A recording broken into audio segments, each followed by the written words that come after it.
한국의 신군부 시대가 있었습니다. 그때 30년 전쯤 80년대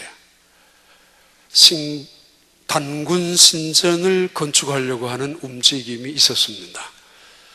그때 국민적인 저항이 굉장히 컸습니다.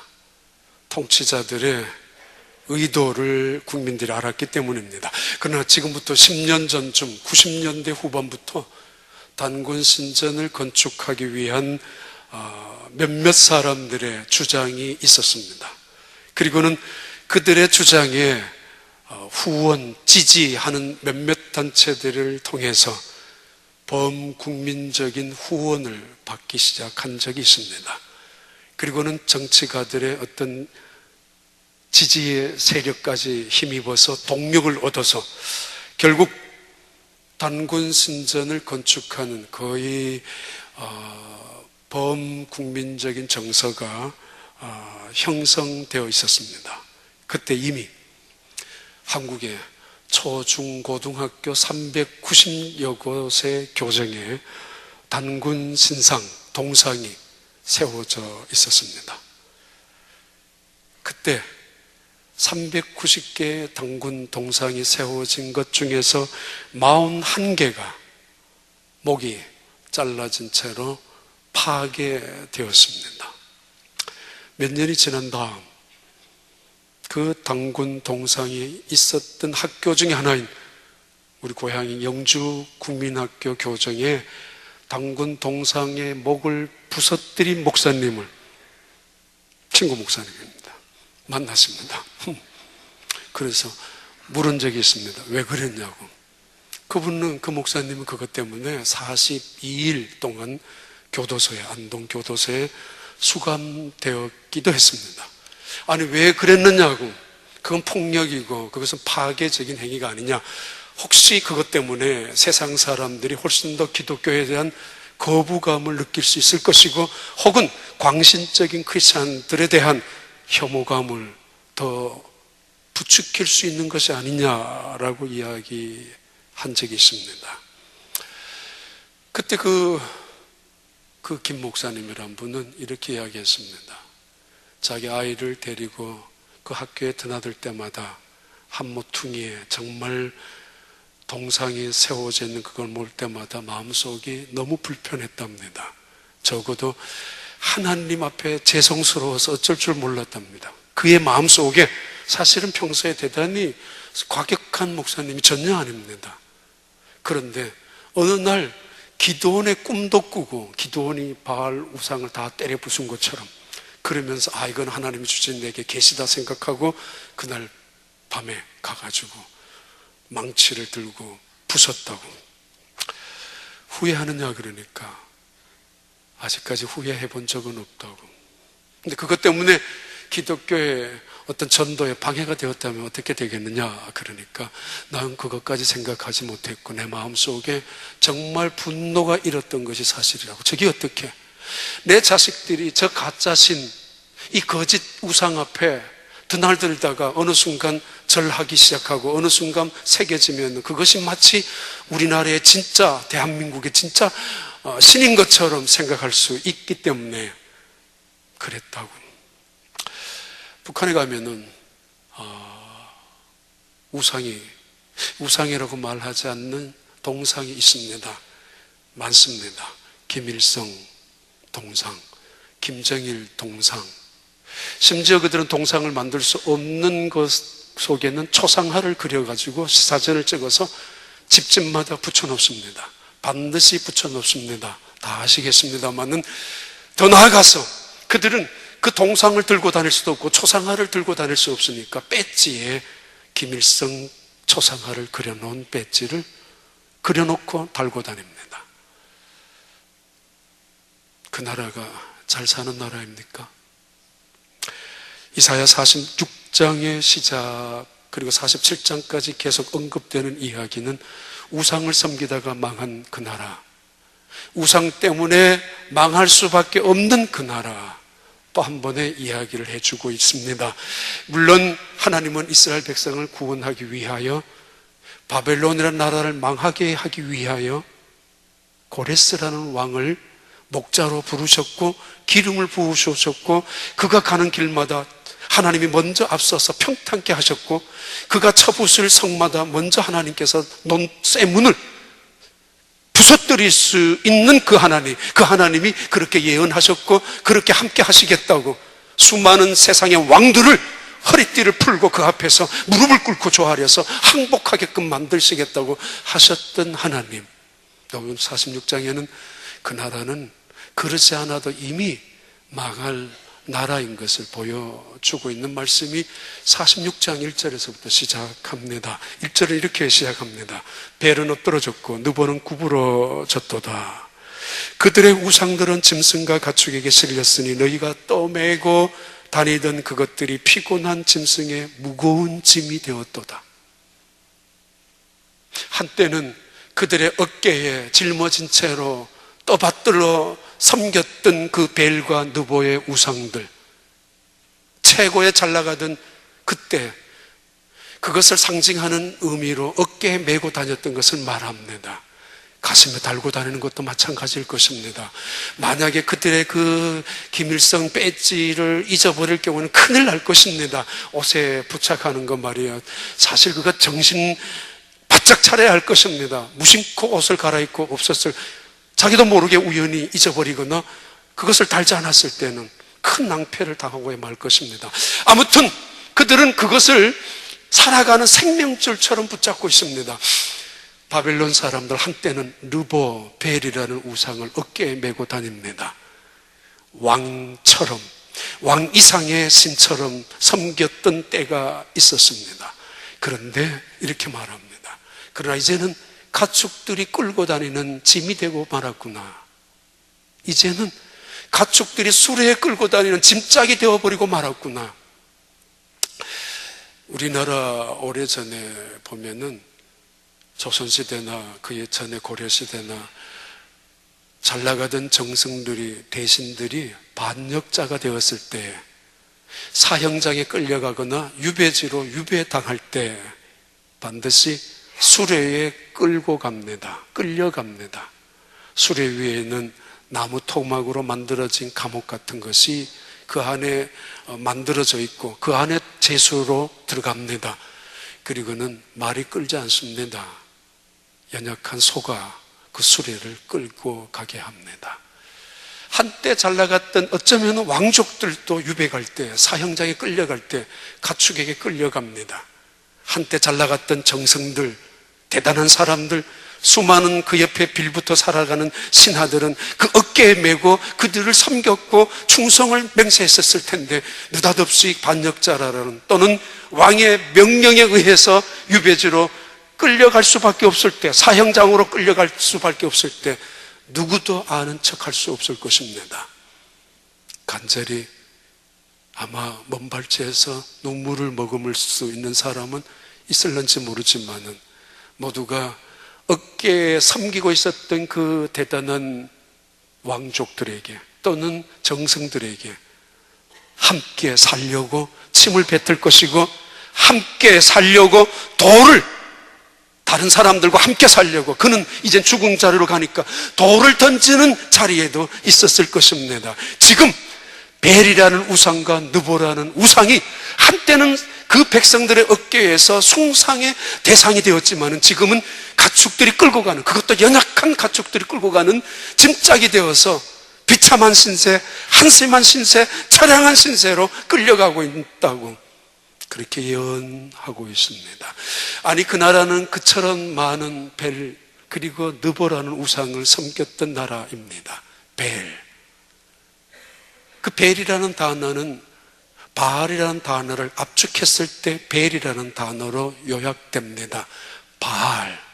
이 바알이라는 단어는 원래 바벨론이라는 나라에서 섬기는 마르둑이라는 우상의 이름을 히브리 사람들, 히브리식 발음으로 했을 때 마르둑, 많은 사람들은 말뚝이라고 하는데 마르둑이라는 그 신의 이름을 바알이라고 히브리적으로 불렀습니다. 이 히브리식으로 바알이라고 부르는 이 이름을 한 글자로 벨이라고 부릅니다. 벨. 저 사람 벨도 없는가? 어디서 나오는지 알 수 없지만 벨.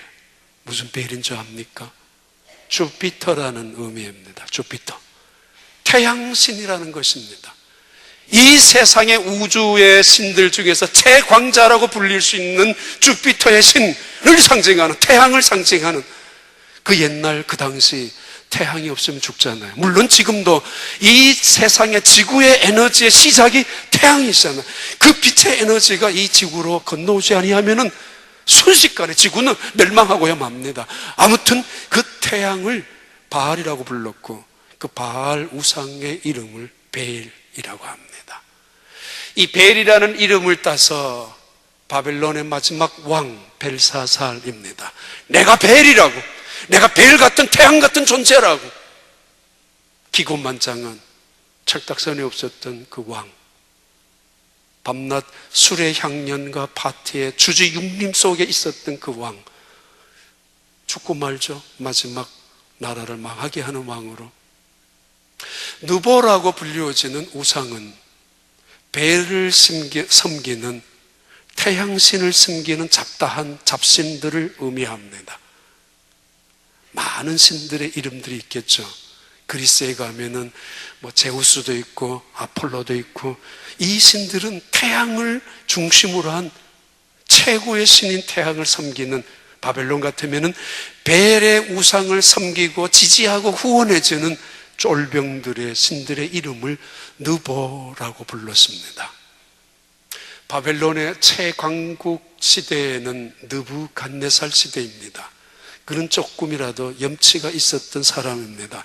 그래서 벨이라는 이름을 붙일 수가 없어서 그는 벨이라는 우상을 섬기는 신하가 되겠다, 충성스러운 잡신 중에 하나, 느보의 신 중에 하나는 되겠다라고 해서 그의 이름을 느부갓네살이라고 불렀던 왕.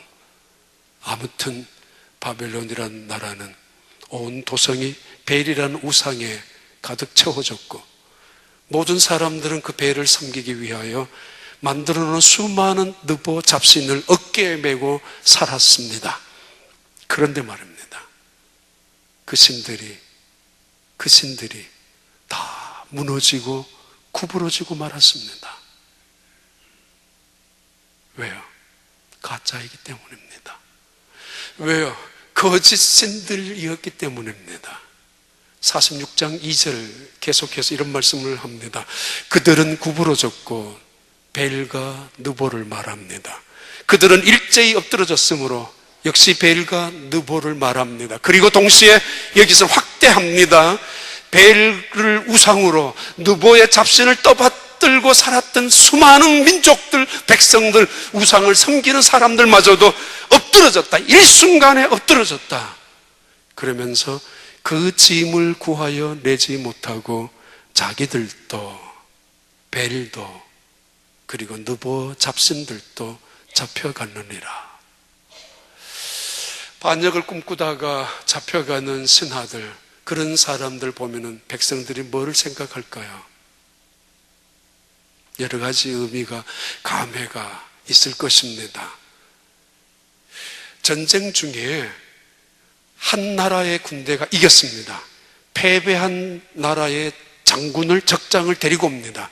그것이 적장이든 혹은 임금이든 데리고 와서 이긴 장수 앞에, 이긴 임금 앞에 무릎을 꿇게 하고, 그리고 이긴 임금이나 장군이 발을, 그의 목을 짓밟습니다.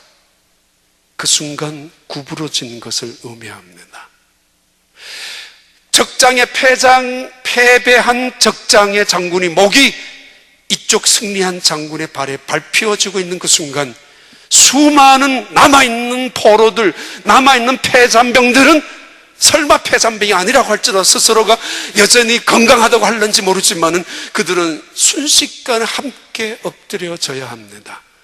자신이 섬기는 임금의 목이 상대방의 임금의 발에 짓밟히고 있는데 나는 아니야, 그런 인간이 있겠습니까? 순식간에 같이 엎드러지는 겁니다. 그들이 엎드러졌고 그들이 구부러졌다. 순식간에 함께 엎드러졌다. 그들은 백성들의 짐을 한 번도 건져주어 본 적이 없었던 신들이었습니다. 잠깐이지만은 느부갓네살 왕 시대에 잠깐이었지만은 바벨론 그 제국이 일어날 당시에는 흥왕한 것은 사실입니다. 그러나 속지 마십시오. 그것이 베일의 또는 그것이 느보의 잡신들의 축복 때문이었다고 말합니다. 사람들은 잠시 썩을 수 있습니다.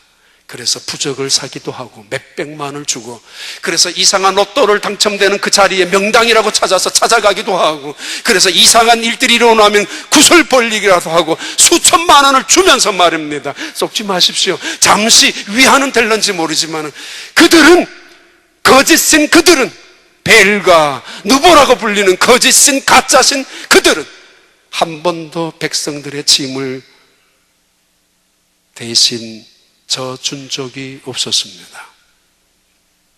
그들이 힘들고 그들이 어려울 때, 그들이 고난스러울 때, 가장 필요한 순간에 한 번도 그들을 건져준 적도 없었습니다. 근데 그들은 스스로가 안위 받기 위하여 갖고 있었던 금딱지를, 갖고 있었던 보석들을 가지고 그런 화려한, 그런 아름다운 굉장한 신들을 만들어 놓았습니다. 바라보면 기뻤고 바라보면 위안이 되었고 빌면은 뭔가 자기들의 성취가 이루어질 것 같았습니다마는, 그러나 그것은 그렇지 않습니다. 단호하게 말씀합니다. 그들은 구부러졌고 마치 패장의 장군의 목처럼 구부러졌고, 그들은 일순간에 엎드려졌다고. 열왕기상 18장에 보면은 바알을 섬기는 제사장 450명, 아세라라는 우상을 섬기는 400명, 850명의 제사장들과 하나님을 믿는 제사장 선지자가 전쟁을, 영적 전쟁을 싸울 때가 있었습니다. 누가 정말 하나님인가? 누가 정말 하나님이냐? 절대자 하나님이냐? 그분이 누구냐? 엘리야는 그 하나님은 여호와라, 야훼라고 믿고 있었고, 거짓 선지자들은 바알이라고 고집을 부리고 있었습니다. 이상한 싸움입니다. 역부족의 싸움입니다. 불리한 전쟁입니다. 최악의 케이스에 아주 악조건 속에 싸우는 전쟁이었습니다. 이유는 갈멜산의 꼭대기에서 싸웠기 때문입니다. 갈멜산, 바알의 우상을 섬기는 본거지가 갈멜산이었습니다. 그 산 꼭대기에 이미 홈타운, 홈 어드밴테이지가 있는 그 땅에 지금도 선수들끼리 홈에서 싸우느냐 어웨이 게임을 하느냐에 따라서 사기가 많이 다를 수 있을 거 아닙니까?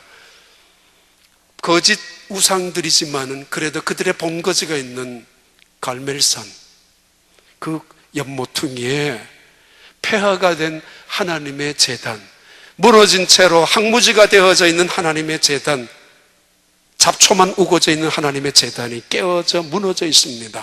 누구도 아랑곳하지 않습니다. 누구도 거기에 관심 없습니다. 바알이 하나님이라고 믿고 있는 그 우상의 본거지가 갈멜산이었기 때문입니다. 당연히 그럴 수 있습니다. 더 나아가서 그들은, 자, 누가 하나님인 것인가? 어떤 방법으로 내기를 하자 할 것인가? 불로 하자, 불로. 그들이 부르는 바알, 바로 태양이라는 신은 농사와 대단히 관계 있습니다. 그래서 비를 내려주는 신 주피터, 그리고 이 세상에 불을 내려주는, 그때 당시엔 그것이 에너지라고 생각 안 했지만은 불을 우리에게 보내줄 수 있는 그 신 바알, 벨이라고 믿고 있었습니다. 그러면은 누가 하나님이냐 내기를 했는데 가장 자기들이 잘하는 전문 종목입니다. 자기들의 장기입니다. 불로 응답을 하자. 그 당시에 가뭄이 계속되었기 때문에 비로 하자 그랬으면 조금 자기들이 불리할 수도 있었기 때문에 불은 괜찮다라고 해서 자기들이 얼마든지 가능성이 있는 불의 응답을 통해서 하나님인 것을 대결하자라고 조건을 내걸었거든요. 이 정도면 타협이 안 됩니다. 이 정도면 불리합니다. 이 정도면 악한 조건입니다. 그러면은 안 된다라고 거절해야 합니다만 양보합니다. 하라고. 그리고는 숫자적으로 엄청난 차이입니다. 850대 1입니다. 아무리 자이언트 같은 거인의 힘이 있다고 할지라도 10명, 12명, 15명 이건 안 됩니다. 스크럼을 짜서 밀고 나가면은 한 명은 아무리 장사라고 하더라도 거꾸로 지른 법입니다. 그런데 15명이 아닙니다. 850명입니다. 850대 1의 싸움. 기가 꺾이고 말 것입니다. 이미. 근데 엘리야는 괜찮다고. No way. No problem. 그리고는 너희에게 선수를 줍니다. 먼저 하라고. 아침부터 저녁까지 바알 선지자들, 아세라 선지자들이 부르짖기 시작하는 것을 먼저 하라고. 불이 응답되는 시간은 일반적으로 생각하더라도 밤보다는 낮이 훨씬 더 나을 것입니다. 그때 당시에 정오가 지간 뜨거운 태양볕이 지나가는 그 시간 12시, 1시, 2시, 3시, 4시 그때가 가장 피크일 것입니다. 우연이라도 불이 일어날 수 있는, 정말 어줍잖게 해도 불이 붙을 수 있는 시간이, 정점 이 시간이 오후 그 시간일 것입니다. 그것도 양보합니다. 해보라고. 누가 하나님인가 한번 해보자고. 바알이냐 하나님이냐, 벨이냐 야훼냐, 누가 진이냐. 자, 그들이 드디어 하나님을, 자기들의 하나님 바로 바알을 부르기 시작합니다. 대답이 없습니다. 당연합니다. 길을 만들어 놓았지만 들을 수 없는 가짜신이기 때문입니다. 건져달라고, 구원해달라고 애를 쓰지만은, 손은 있지만은, 금으로 붙여놓았지만은 응답이 없습니다. 내려오지 않습니다. 마땅하죠. 거짓신인데 어떻게 손을 펼칠 수가 있습니까? 그들은 스스로가 자신들의 몸에 칼을 찌르면서 피를 흘리기 시작합니다. 여호와 하나님이 아닌 바알, 그 하나님을 찾고 있습니다. 응답이 없습니다. 하루 종일 응답이 없습니다. 결국 그들은 춤을 추기 시작합니다. 이단들 앞에서 그들은 자기들의 만족을 추구하기 위하여 혼음, 행음을 일삼는 이유가 거기에 있습니다. 응답이 없기 때문에 하나님이 불러 응답해달라고 그렇게 간절하게 아침부터 오후 시간까지 몸부림을 치며 심지어 자기의 몸을 긁어 피를 흘리면까지 애를 쓰고 있는데, 그 하나님은 저들이 부르는 바알이라는 그 신은 눈 하나 깜짝하지 않고 있거든요. 결국 그들은 창피하니까, 어쩔 수 없으니까 말을 돌려댑니다. 우리끼리 만족하자고, 우리끼리 쾌락을 즐기자고, 우리끼리 행복하자라고 말이에요. 그것이 이단들이 가지고 있는 못된 습관들입니다. 자기들끼리 쾌락을 추구하는, 도저히 형언할 수 없는 모든 행음들이 구약시대의 이단들의 신전에서 이루어졌다는 거 아시죠? 응답이 없으니까, 가짜신 앞에서 응답을 해달라고 하니까 그 가짜신이, 거짓신이 어떻게 응답하겠습니까? 나중에 벨이라는 우상과 느보라는 우상이 엎드려지고 그 수레들에 끌려다닐 때, 나둥그러졌을 때 사람들은 손가락마다 금으로 되어 있는 그 손가락을 부서뜨려서 가지고 가려고 도둑질 하는데 일삼았고, 눈으로 붙여놓은 그 보석을 띄어가려고 망치를 들고 와서 사실은 부수고 있었던 것이 그 당시의 사람들이었습니다. 한때는 어깨에 섬기고 있었던 그 벨, 느보라는 잡신들 말이에요. 지금은 금딱지를 찾아가는데 혈안이 된 사람들. 응답이 있겠습니까? 이때 엘리야가 나옵니다. 다 했어? 다 했나고? 더 불러보라고, 마음껏 불러보라고, 다시 시간을 줄 테니까. 당당합니다. 그럴 수밖에 없죠. 그는 한 번도 하나님이, 여호와 그분이 나의 하나님인 것을 의심해 본 적이 없기 때문입니다. 자기가 믿는 하나님, 자기를 하나님의 종으로 삼아준 그 여호와 하나님이 한 번도 이 세상에서 가짜신이라고 여겨본 적, 갈등조차 해본 적, 의심해본 적이 한 번도 없었기 때문입니다. 빛을 내려주고 비를 내려주는 그분이 그들이 만든 바알의 우상이 아니고 잡신 느보의 신들이 아니라 천지를 창조하신 하나님, 그 조상들을 이집트에서 이끌어내셔서 홍해와 광야로 통해서 이끌어서 그의 백성들을 이 가나안 땅에 이끌어 주셨던 그 하나님인 것을, 그 언약을 믿고 있었고 그 하나님을 믿고 있었던 엘리야,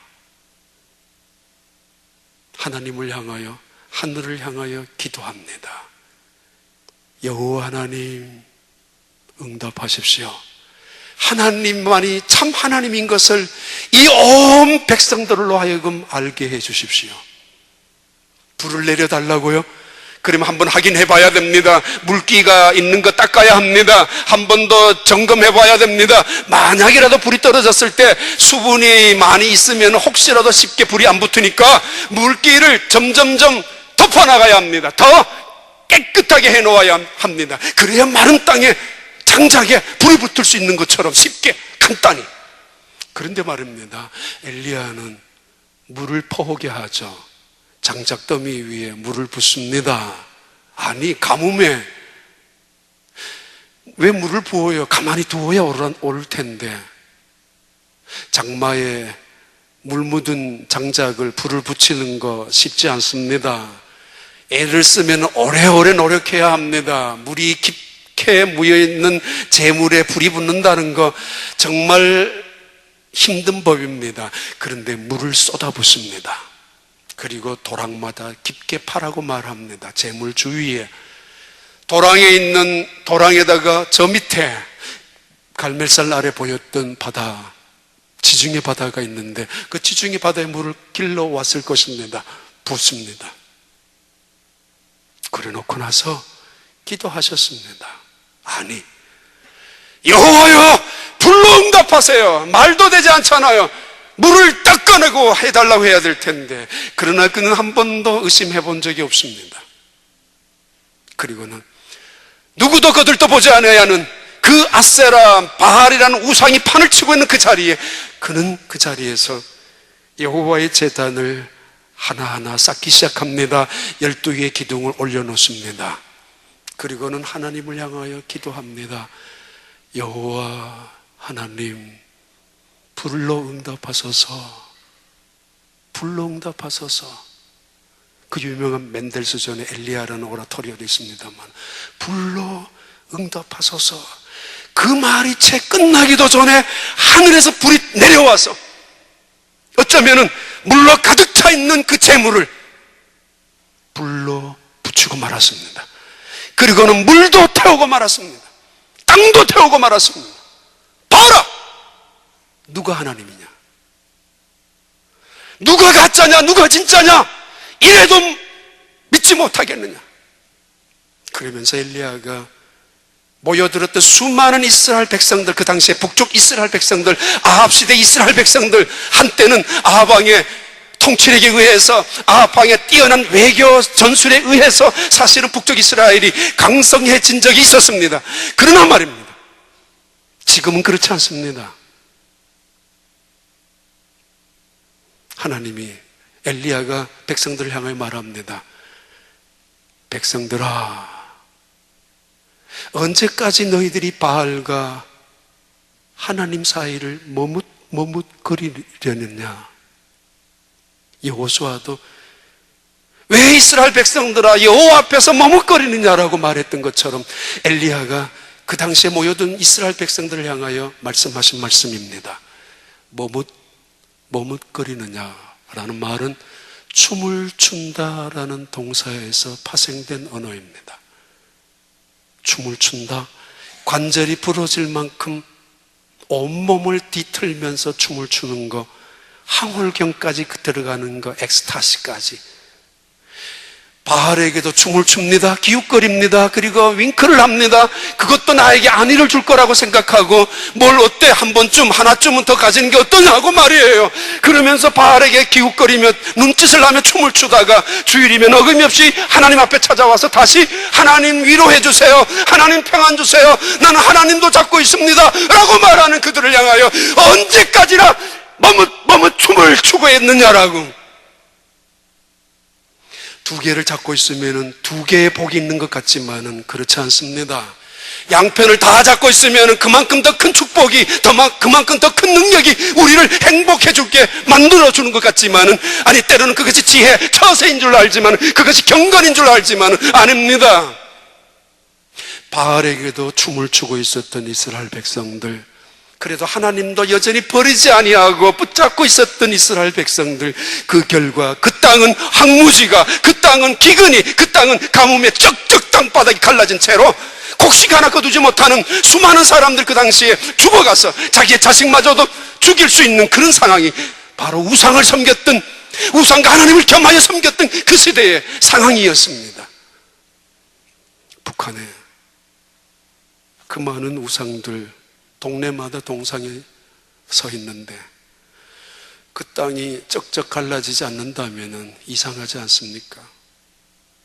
그 땅에 기근 때문에 죽어가는 아이들부터 독재 속에서 탄압을 당하는 백성들도 있습니다만,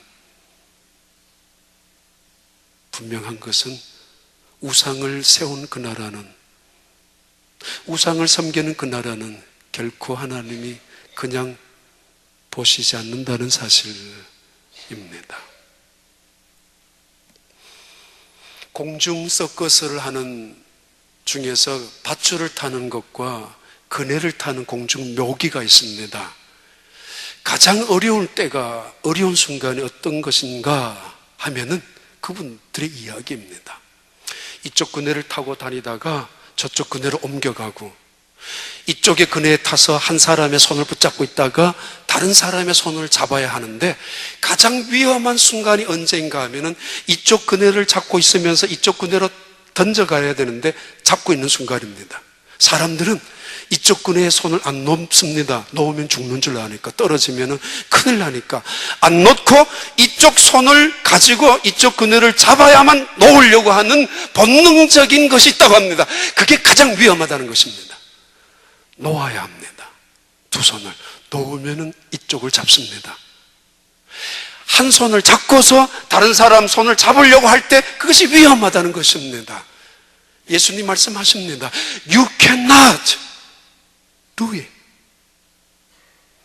세상과 하나님을 겸하여 섬길 수 있는 능력은 없다. 재물과 하나님을 겸하여 함께 섬길 수 있는 능력은 없다고. 머뭇거리지 마라. 그 사이에, 둘 사이에 춤추지 마라. 세상에 기웃거리지 마라.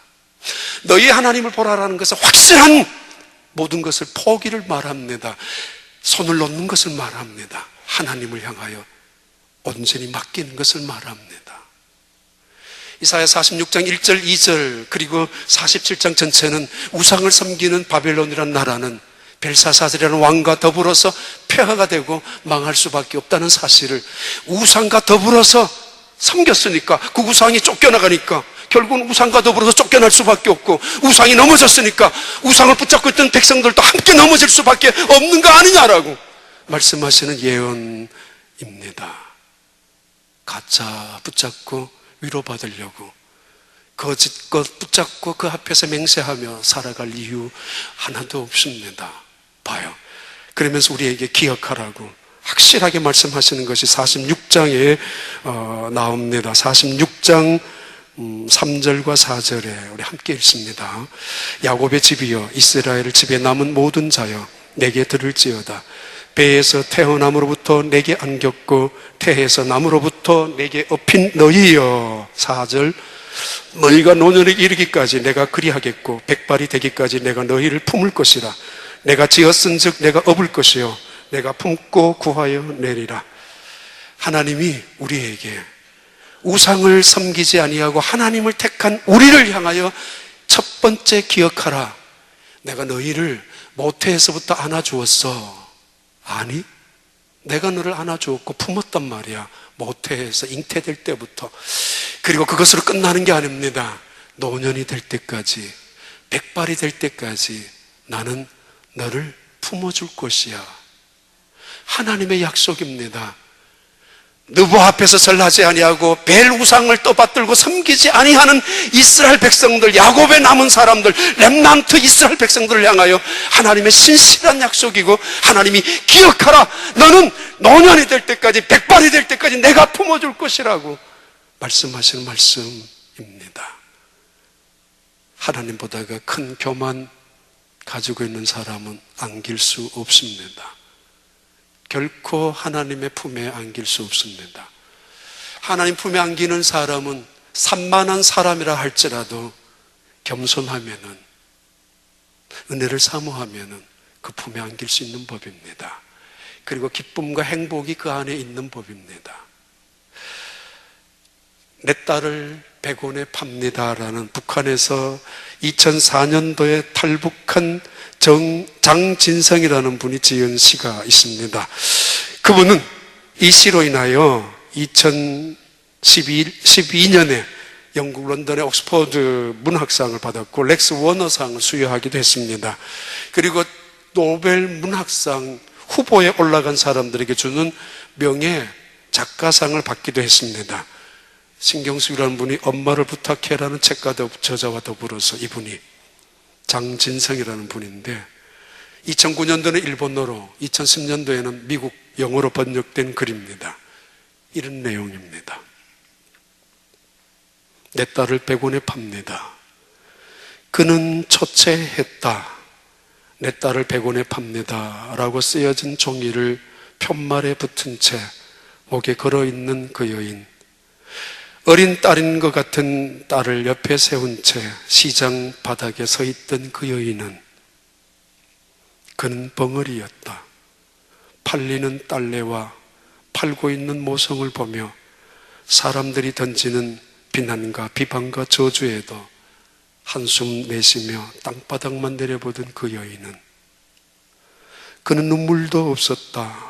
제 엄마가 죽을 병에 걸렸다고 고함치며 울음을 터치며 엄마의 치마폭에 안기고 있는 그 딸아이, 지나가는 사람들이 저 딸이 진짜 자기 딸인가, 어떻게 판다고 말하는가 욕을 하고 침을 뱉고 지나갈 때에도 엄마의 치마를 붙잡고 사람들을 향하여 우리 엄마는 죽을 병에 걸렸단 말이에요 울음을 터치는 그 딸아이, 그 아이를 안아주는 입술만 파르르 떨고 있었던 그 여인은 눈물도 말라 있었다. 그는 감사도 없었다. 당신 딸이 아니라 모생애를 산다며 지나가는 한 군인이 100원을 지어주자 그 돈 들고 어디론가 급히 항망이 뛰어가던 그 여인은 수치심으로 부끄러움으로 달려간 것이 아니라 그는 어머니였다. 딸을 판 100원으로 밀가루 빵 사들고 허둥지둥 다시 달려와 팔려가는 딸아이의 입술에 빵 한 움큼을 넣어주며 용서해라, 용서해라 그런 마음으로 통곡하던 그 여인은 그 딸아이의 어머니였다. 자기가 얼마 후면은 죽을 걸 아는 어머니, 이 딸아이는 살리고 싶었던 그 어머니, 시장에서 100원에 판다고 이 딸아이를 데리고 나왔던 어머니, 그게 부모님의 심정 아닙니까? 그런 부모님의 심정도 그 딸을 곁에 둘 수 없는 상황이 오게 됩니다. 어쩔 수 없는 상황이 가로막아서 헤어지게 하고 떠나가게 할 수밖에 없을 때가 옵니다만 하나님 말씀입니다. 내가 너를 모태에서 품었고 안았고 노년에 이르기까지 백발이 될 때까지 내가 품어줄 것이라. 왜? 내가 너를 지었기 때문에. 왜? 내가 너를 사랑하기 때문에. 왜? 내가 너에게 언약을 했지 않느냐라고. 내가 참 신은 영원한 신이라고 말하지 않았느냐고. 이상한 신 앞에 가서 아무렇게나 춤을 추고 다니는 세상 사람들을 향하여 하나님의 간절한 애달픈 말씀입니다. 두 번째 기억하라라는 말씀을 이렇게 시작합니다. 46장 8절입니다. 너희 패역한 자들아 이 일을 기억하고 장부가 되라. 이 일을 마음에 두라. 9절입니다. 우리 함께 읽습니다. 너희는 옛적 일을 기억하라. 나는 하나님이라. 나 외에 다른 이가 없느니라. 나는 하나님이라. 나 같은 이가 없느니라. 계속 후렴처럼 등장하는 가사가 있죠. 나는 여호와라. 나 외에는 신이 없느니라. 나는 너희의 하나님이라. 나 같은 신이 없느니라. 그러면서 두 번째 기억해라. 기억해라. 잊지 말아라. 내가 누구인지, 너가 누구인지 기억해라. 너가 어떻게 여기 와 있는지, 누가 너를 도와주었는지, 무엇 때문에 너가 살고 있는지, 누가 너를 지켜주었는지 기억해라. 이스라엘 백성들 이 땅에 심어준 그분이 누구인지를 바알이나 느보 그런 잡다한 잡신에게 끌려다니지 마라. 지켜줄 줄 아느냐? 천만에. 한 번도 너희들의 짐을 대신 져본 적도 없고 너희들을 제 가운데서 건져준 적도 없지 않느냐? 너희는 대장부가 장부가 되라고. 가볍게 인생을 살지 마라. 너무 쉽게 주저 번덕 부리지 마라. 너무 자주 습관적으로 실망했다고 후회한다고 그렇게 말짓거리고 살지 마라. 장부가 되라. 이 말은 가슴 속에 무거운 돌 같은 것을 하나 붙잡고 살아가라는 이야기입니다. 이 바람 저 바람에 흔들리다가 넘어지고 이 말 저 말에 상처받아서 갈까 말까 늘 고민하고 살지 말고 이제는 넉넉히 무거운 인생 고통 속에 살아가라는 이야기가 아니고 흔들리지 아니하고 의연히 살아가라. 장부가 되라. 그 이야기입니다. 짐이란 무거운 것입니다. 가볍다면 짐이 아닌 법입니다. 주머니에 넣고 다니는 걸 누구나 짐이라고 말하지 않습니다. 그러기에 짐은 짊어져야 합니다. 짊어질 때 우리는 함부로 걸을 수 없습니다. 아무렇게나 갈짓자 걸음으로 이 세상 여기저기 기웃거릴 수 없습니다. 고개도 숙여야 하고 허리도 숙여야 하고 내 마음도 진중히 가져야 합니다. 짐은 우리를 겸손하게 하는 것이고 짐은 우리를 인생의 의미를 때로는 깨닫게 하는 것입니다. 짐 없는 인생은 아무도 없습니다. 등산 가는 사람이 무겁다고 짐을 팽개치고 산 정상까지 올라가면 둘 중에 하나입니다. 산 정상에서 편히 앉아서 먹을 음식 하나도 없다는 것이고 때로는 위험한 순간에 나를 건져줄 산소 호흡기나 밧줄이 없다는 것을 의미합니다. 때로는 추위 속에 나의 추위를 막아줄 텐트도 없는 것을 말합니다.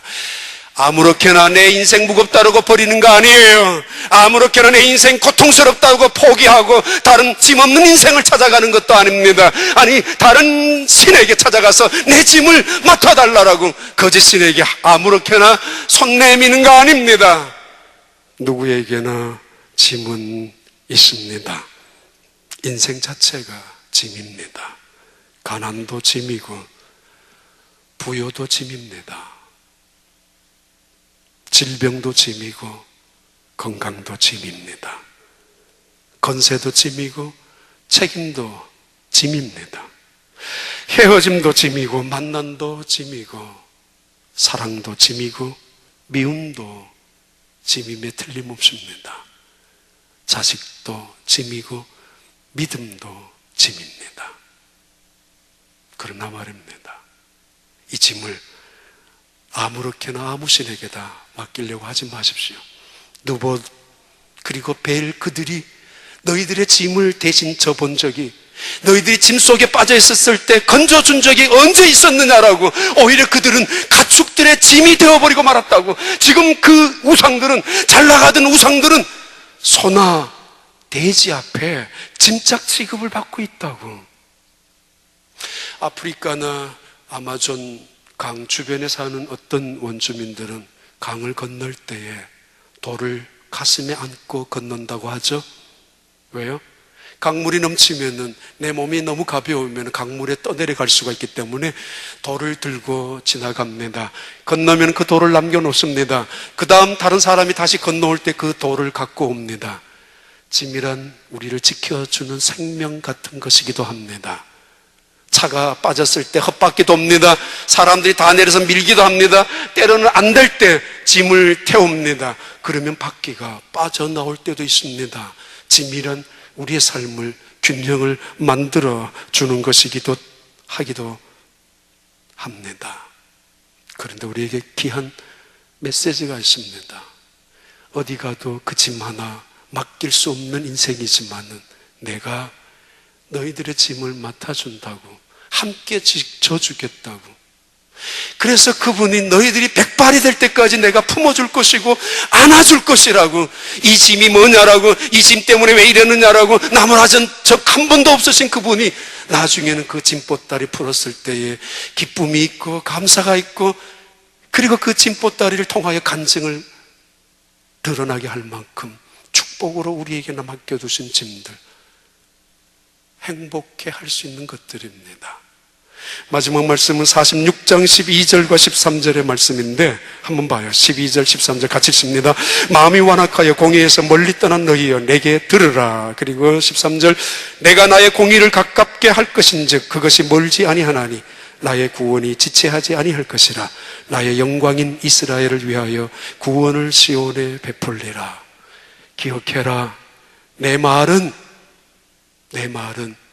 그냥 하는 게 아니야. 내가 말하였은즉 이룰 것이며 내가 예고, 예언, 예측, 계획하였은즉 반드시 성취할 것이야. 곧 이룰 것이야. 지금 이룰 것이야. 너희를 위하여 이루고 말 것이야. 거짓신이, 가짜신이 이렇게 말한 신들이 언제 있습니까? 이렇게 허풍을 쳐서 이루어진 적이 언제 있었습니까? 하나님은 하실 수 있습니다. 반드시 그렇게 성취하셨기 때문입니다. 내 구원이 이루어질 것이다. 특히 이루어질 것이다. 하나님의 모략, 하나님의 계획, 하나님의 섭리 앞에서 방해할 자가 누가 있었고, 장애물이 무엇이 있었고, 거역할 사람이 이 세상에 누가 있었습니까? 없습니다. 하나님의 모략이 세워지면은 그것은 반드시 이루어지고야 말 것입니다. 너무 교만하게 살아가서는 안 될 것입니다. 아니, 우상 앞에서 끌려다니지 살아서는 안 될 것입니다. 느보냐, 벨이냐 다 없어졌습니다. 바벨 타워도 없어졌고 바벨론도 멸망할 것이고, 그리고 미국에 어쩌면 점점 많은 우상들이 우리 주변 앞에 살아나고 있습니다.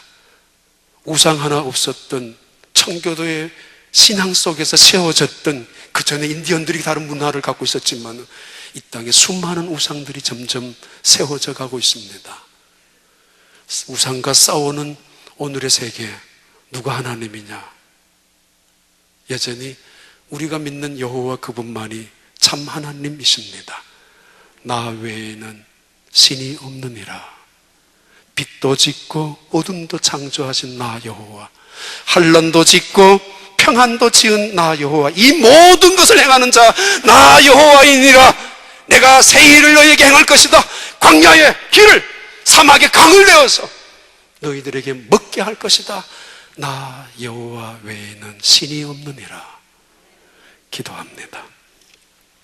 하나님 아버지, 오늘 또 우상 앞에서